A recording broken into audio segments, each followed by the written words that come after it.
বিকশিত ভারত জি রামজি আইন নিয়ে এক কর্মশালা অনুষ্ঠিত হয় সোনামুড়া টাউন হলে। মূলত দলীয় কর্মীদের এই আইনের বিষয়ে সচেতন করতে এই কর্মশালার আয়োজন করা হয়।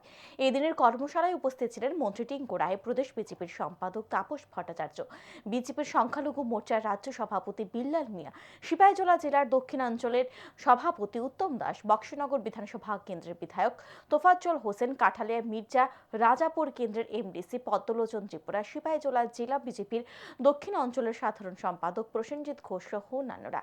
এক সাক্ষাৎকারে মন্ত্রী টিঙ্কু রায় জানান, এই আইন প্রণয়নের মাধ্যমে গ্রামীণ এলাকার সাধারণ মানুষের যেমন রোজগার বৃদ্ধি পাবে, তেমন বিভিন্ন সম্পদ গড়ে উঠবে গ্রামীণ এলাকায় এবং স্বচ্ছভাবে কাজ করে। বিরোধীদের বিভিন্ন ষড়যন্ত্রমূলক প্ররোচনা থেকে মানুষকে দূরে থাকার আহ্বান জানান মন্ত্রী টিঙ্কু রায়।